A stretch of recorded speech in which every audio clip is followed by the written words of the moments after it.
La notaria dejó de hablar a mitad de la frase. Llevábamos 40 minutos revisando documentos en su despacho del centro de Madrid, y yo estaba lista para firmar.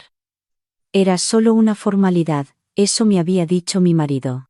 La compraventa de un local comercial en Chamberí que él quería usar para expandir su consultoría. Yo ni siquiera sabía muy bien para qué necesitaba mi firma, pero Alejandro siempre tenía una explicación lógica para todo, y yo siempre terminaba asintiendo.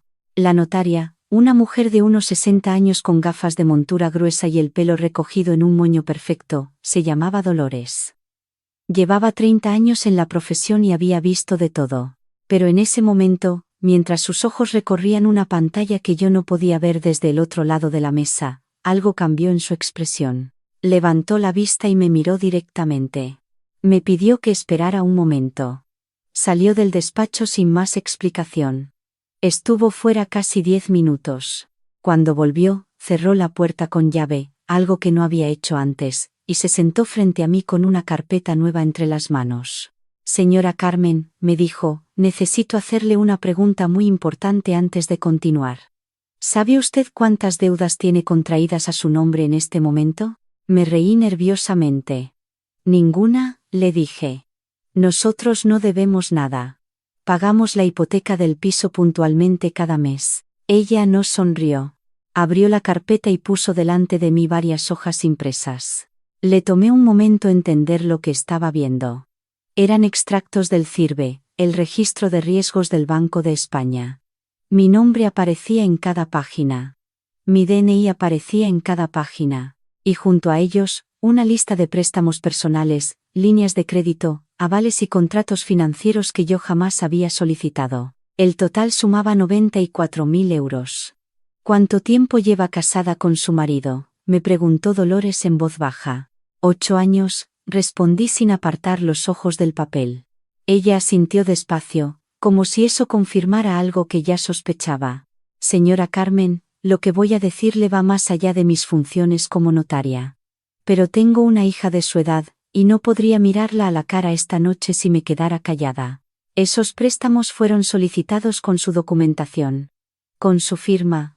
Pero hay algo que no cuadra en varios de estos contratos, y llevo demasiados años en esto para no reconocer cuando una firma ha sido falsificada. El aire se me fue de los pulmones de golpe. Mi nombre es Carmen Villanueva. Tenía 37 años cuando esa notaria me devolvió la visión con una frase. Llevaba 8 años casada con Alejandro, 4 viviendo en el piso de Chamartín que compramos juntos, y 2 desde que dejé mi plaza de profesora de secundaria porque él me convenció de que era mejor que me quedara en casa mientras su consultoría despegaba definitivamente. Alejandro era el tipo de hombre que inspira confianza desde el primer momento. Ordenado, seguro, siempre con una respuesta para todo. Cuando lo conocí tenía 30 años y ya había montado su segunda empresa. Sus padres eran de Valladolid, gente seria, trabajadora. Él había estudiado económicas en la Complutense y tenía ese aplomo natural de quien nunca ha tenido que dudar de sí mismo. Me enamoré de esa seguridad. Yo venía de una familia modesta de Albacete, había llegado a Madrid con una beca y mucho esfuerzo, y la estabilidad que él representaba me pareció exactamente lo que necesitaba. Durante los primeros años todo fue bien, o eso creía yo. Alejandro gestionaba las finanzas del hogar. Él tenía más experiencia, más formación, más tiempo para ocuparse de esas cosas. Yo confiaba en él. Tenía acceso a una cuenta conjunta desde la que hacía los gastos cotidianos, pero los asuntos serios, las inversiones, los impuestos, los seguros, todo pasaba por él. Cuando intenté informarme, me decía que no me preocupara, que para eso estaba él, que bastante hacía yo con llevar la casa. Y yo lo creía. Salí del despacho de Dolores con las piernas temblando y una bolsa de papel con fotocopias que ella misma me había hecho, insistiendo en que no las dejara en casa, que las guardara en un lugar que solo yo conociera. Me dio el número de teléfono de una abogada especializada en derecho de familia y fraude documental.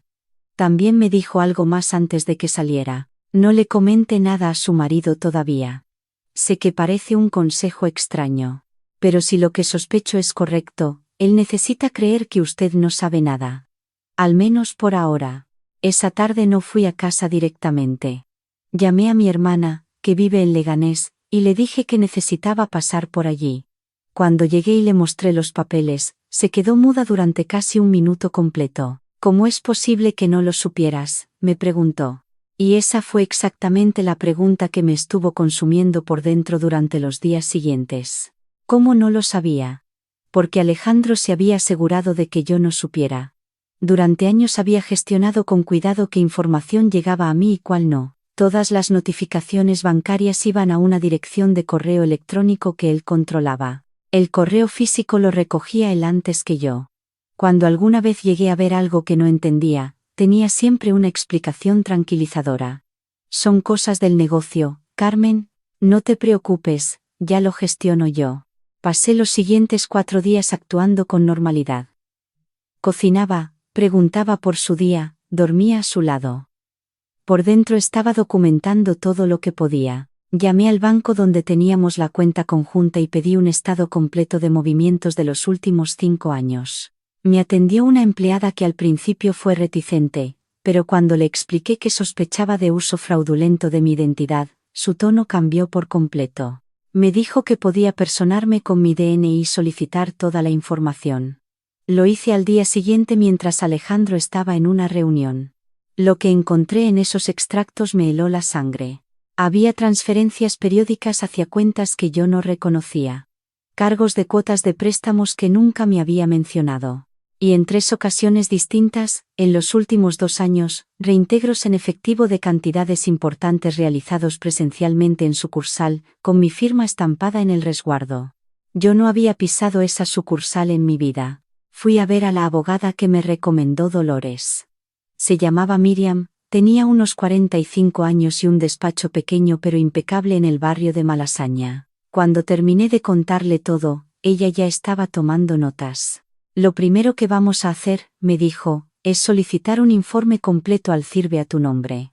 Tienes derecho a pedirlo gratis y en 24 horas. Después vamos a cruzarlo con los contratos que te dio la notaria y con los extractos bancarios. Necesito que también consigas, si puedes, cualquier documento donde aparezca tu firma autorizada para operaciones financieras.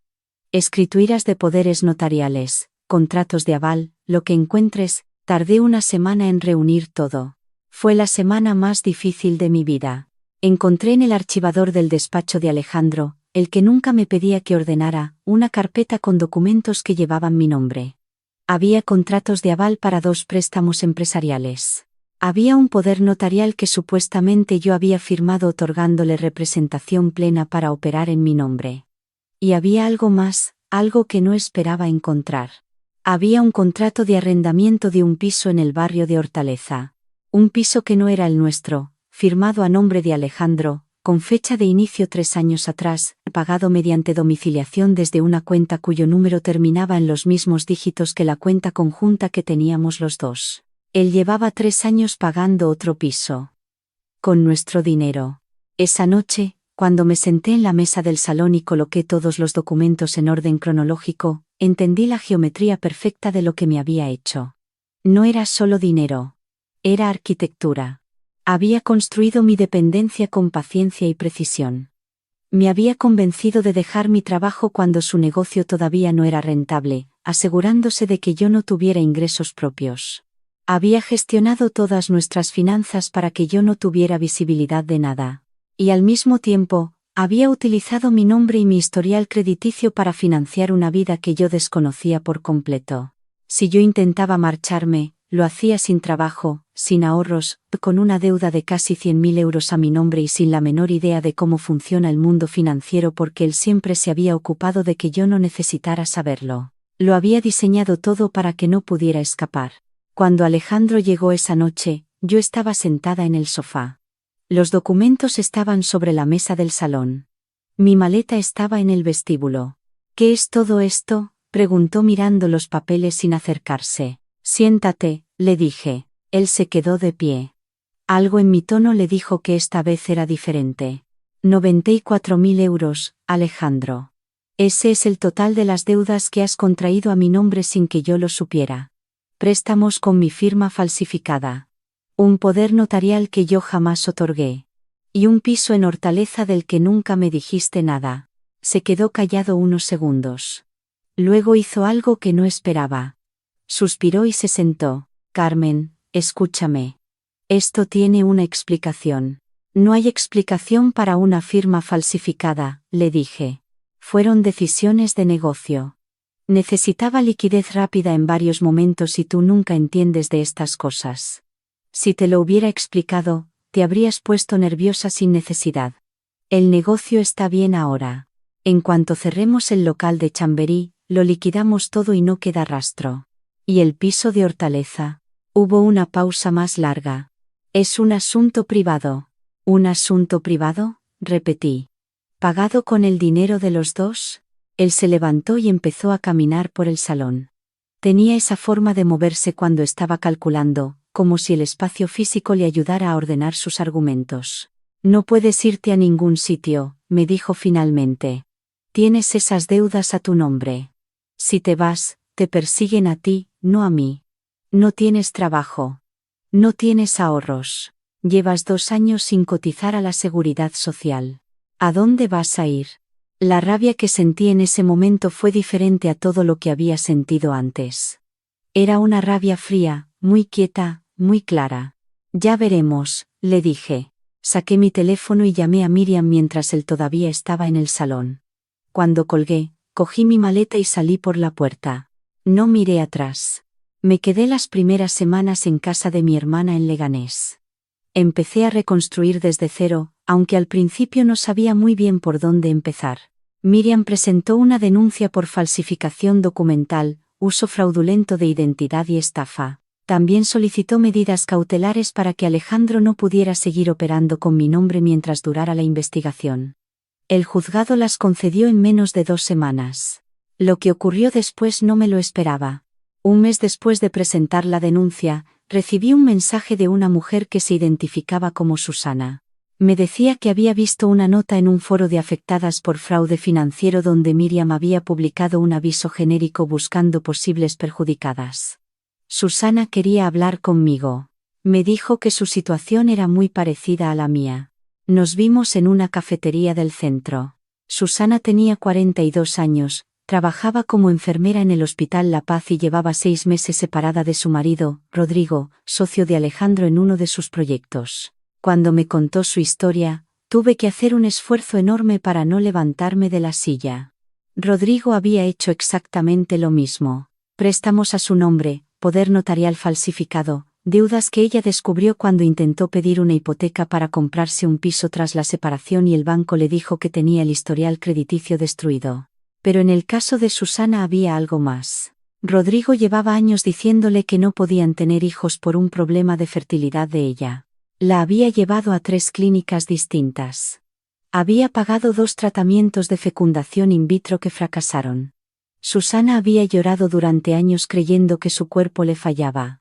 Lo que descubrió después de la separación, al revisar sus historiales médicos completos, es que en ninguna de esas clínicas le habían encontrado ningún problema reproductivo real. Los informes que Rodrigo le había mostrado después de cada consulta no coincidían con lo que constaba en su expediente. Él había manipulado los resultados que llegaban a sus manos. Susana no pudo tener hijos no porque su cuerpo no funcionara sino porque su marido se lo impidió con mentiras médicas durante casi una década. Cuando terminó de contarme esto, ninguna de las dos dijimos nada durante un buen rato. Llevé a Susana a ver a Miriam esa misma tarde.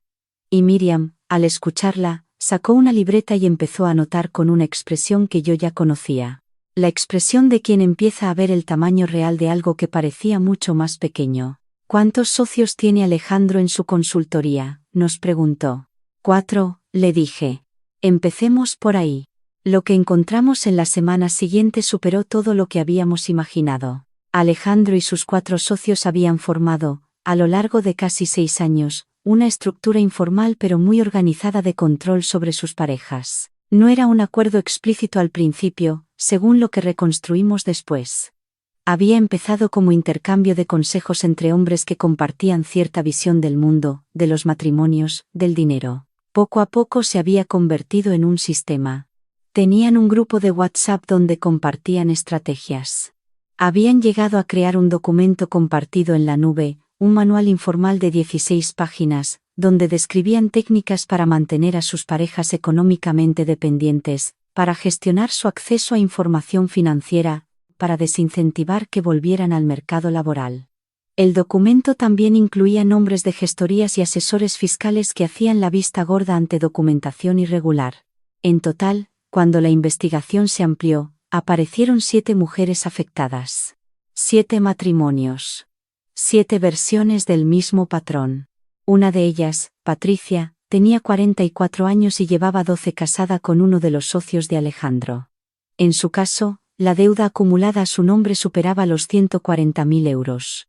Había llegado al punto de recibir cartas de empresas de recobro por préstamos que ella juraba no haber pedido nunca. Había pensado que estaba volviéndose loca. Su marido le había dicho durante meses que los problemas financieros venían de un mal negocio en el que supuestamente ella había insistido en invertir. La había hecho dudar de su propia memoria. Otra, Lucía, era arquitecta. O lo había sido. Su marido la había convencido de que renunciara a su carrera para montar juntos una pequeña empresa de interiorismo. 4 años después, la empresa no existía realmente, la mayoría del capital inicial venía de un crédito a nombre de Lucía, y ella llevaba todo ese tiempo trabajando gratis en proyectos que él facturaba a sus propias empresas sin declararle nada a ella. Las 7 nos fuimos conociendo una a una. Compartimos abogadas. Compartimos documentos. Compartimos también noches de teléfono donde no hacía falta decir demasiado porque cada una entendía perfectamente lo que las demás estaban sintiendo. El juicio empezó 9 meses después de mi denuncia inicial. La fiscalía acumuló los casos de todas. Los cargos incluían falsificación de documentos, uso fraudulento de identidad, estafa continuada y, en algunos casos, violencia económica en el marco de la Ley Orgánica de Garantía Integral de la Libertad Sexual, que en España incluye ya el control económico como forma de violencia. El abogado defensor de Alejandro intentó argumentar que se trataba de decisiones financieras tomadas en el contexto de una gestión doméstica compartida, que yo había delegado voluntariamente en él la administración de nuestro patrimonio, que no había habido engaño sino confianza mal interpretada. La jueza lo interrumpió. La delegación voluntaria no incluye el derecho a falsificar la firma de su cónyuge. No incluye el derecho a destruir su historial crediticio sin su conocimiento. Y desde luego no incluye el derecho a construir sistemáticamente una situación de dependencia económica que le impida ejercer su libertad. Eso no es gestión compartida. Eso es abuso económico. Uno de los momentos más duros fue cuando leyeron en voz alta fragmentos del documento compartido en la nube. Había un mensaje de Alejandro en el grupo donde decía, textualmente, que la clave estaba en que ellas nunca tuvieran una cuenta solo a su nombre con suficiente saldo como para costear una salida. Que mientras dependieran económicamente, el control se mantenía solo. Lo leyeron en sala. Delante de él. Delante de su familia, que había venido desde Valladolid convencida de que aquello era un malentendido y una mujer despechada que exageraba. Su madre salió de la sala antes de que terminaran. El veredicto llegó después de 3 semanas de juicio. Alejandro fue declarado culpable de falsificación de documento privado, estafa continuada y violencia económica en el ámbito de la pareja. La pena fue de 4 años y medio de prisión, inhabilitación para ejercer actividades de asesoría financiera durante 8 años, y obligación de reparar el daño económico causado. Sus socios recibieron penas similares, graduadas según el volumen del fraude en cada caso. Los asesores fiscales que habían colaborado fueron imputados por separado. El banco tuvo que anular las deudas contraídas mediante documentación falsificada. Yo no debía nada. Pero más allá de lo legal, lo que más me importaba era otra cosa, que las otras 6 mujeres lo supieran. Porque el sistema estaba diseñado exactamente para que no lo vieran. Esa era la crueldad específica de este tipo de abuso. No deja moratones. No deja pruebas visibles. Funciona en silencio, con papeles, con excusas razonables, con el argumento continuo de que te están cuidando. Recuperé mi plaza docente el año pasado. Volví a las aulas en septiembre. El primer día que entré en un aula y me senté delante de 30 adolescentes que me miraban esperando que empezara la clase, tuve que respirar hondo 3 veces antes de hablar. Fue el mejor momento que recuerdo de los últimos 5 años. Tengo una hija. Eso es lo que no he contado todavía, porque es la parte de la historia que más me cuesta poner en palabras. Elena tiene 6 años. Nació 2 años antes de que yo descubriera todo esto, en la época en que todavía creía que nuestro matrimonio era sólido. Cuando me fui de casa, ella vino conmigo. El juzgado me otorgó la custodia compartida con régimen de visitas supervisadas para Alejandro mientras durara el proceso penal. Elena es lo mejor y lo más difícil de todo esto al mismo tiempo. Difícil porque hay preguntas que no sé cómo responder todavía. Porque algún día va a ser lo bastante mayor para entender por qué su padre vive donde vive y por qué ella lo ve solo una tarde cada 2 semanas con una trabajadora social presente. Porque le voy a tener que contar una verdad que no tiene versión suavizada que no sea también una mentira. Mi terapeuta me dice que tengo tiempo. Que lo más importante ahora es que Elena crezca en un entorno donde las decisiones se toman con honestidad, donde nadie controla a nadie con el dinero ni con el miedo. Que eso, más que cualquier explicación futura, es lo que va a darle los recursos para reconocer el abuso cuando lo vea. Hace 2 meses, Dolores, la notaria, se jubiló. Antes de hacerlo, me escribió una carta muy corta. Me decía que había ejercido durante 32 años y que había aprendido a leer los documentos y también a leer a las personas. Que ese día, cuando vio mi expediente en la pantalla, lo que vio no fue solo una irregularidad técnica. Vio a una mujer que no sabía lo que le estaban haciendo. Y que no habría podido vivir con eso si se hubiera quedado callada. Le respondí con otra carta. No sé si fui capaz de explicarle lo que significó para mí esa tarde en su despacho. Que hay personas que cumplen con su papel y personas que van un poco más allá del papel porque son, antes que cualquier otra cosa, personas. Dolores fue lo segundo. Susana y yo seguimos en contacto.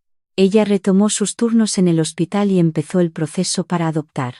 Me dijo el mes pasado que le habían asignado expediente. Cuando me lo contó por teléfono, las dos lloramos. Ella porque por fin iba a tener la familia que siempre quiso. Yo porque durante años alguien le robó eso con mentiras, y ella lo está recuperando de todas formas. Patricia tardó más en rehacerse. Las deudas en su caso eran mayores y el proceso fue más largo. Pero trabaja ahora en una asociación de mujeres víctimas de violencia económica en Barcelona, ayudando a otras a entender sus extractos bancarios, a pedir sus informes crediticios, a saber lo que tienen derecho a saber sobre su propio dinero. Lucía recuperó su título de arquitecta y montó un estudio pequeño ella sola. Me envió fotos del primer proyecto que terminó con su nombre en el cartel de obras. Le puse un mensaje que solo decía, tuyo. Y ella me respondió, por fin. Hace 3 semanas, una chica de 28 años me escribió a través del correo de la asociación con la que colaboro. Me decía que había leído sobre nuestro caso en un artículo, que llevaba tiempo con la sensación de que algo en sus finanzas no cuadraba, pero que cada vez que intentaba preguntar, su pareja le decía que no se preocupara, que era muy complicado, que para eso estaba él. Le respondí ese mismo día. Le dije que fuera a su banco. Que pidiera su informe del CIRBE. Que lo hiciera sola, sin decírselo a nadie. Que si lo que encontraba le generaba más preguntas que respuestas, que escribiera de nuevo. 4 días después me escribió otra vez. Había encontrado 2 préstamos a su nombre que no reconocía. Ese es exactamente el tipo de abuso que no aparece en las estadísticas más visibles porque no deja marcas que se puedan fotografiar. Funciona detrás de una pantalla bancaria, dentro de un archivador, en la diferencia entre lo que te dicen y lo que dicen los papeles. Es el abuso de quien sabe más que tú sobre tu propia situación económica porque se aseguró de que así fuera. Tu dinero es tuyo. Tu firma es tuya. Tu historial crediticio es tuyo. Tus ingresos son tuyos. Y cualquier pareja que gestione esas cosas sin incluirte, que te aleje de esa información con argumentos de que es complicado o de que no te preocupes, que tome decisiones financieras en tu nombre sin consultarte, te está quitando algo fundamental aunque en ese momento no lo parezca. No tienes que entenderlo todo de golpe. No tienes que ser experta en finanzas. Pero tienes derecho a saber lo que se firma con tu nombre. Tienes derecho a ver los papeles. Tienes derecho a tener una cuenta que sea solo tuya con acceso que solo tú controles. Eso no es desconfianza. Eso es dignidad. El otro día, mientras preparaba la cena, Elena se subió al taburete que usa para alcanzar la encimera y me preguntó si podía ayudarme. Le di una cuchara de madera y le pedí que removiera la salsa. Mientras lo hacía, con la lengua ligeramente asomada por la concentración, me dijo que cuando fuera mayor quería tener su propio dinero. Le pregunté por qué. Porque así puedo comprarme lo que yo quiera, dijo, con la lógica impecable de los 6 años. Sí, le dije. Y también porque así nadie puede decidir por ti. Ella asintió muy seria, como si eso ya lo supiera, y siguió removiendo la salsa.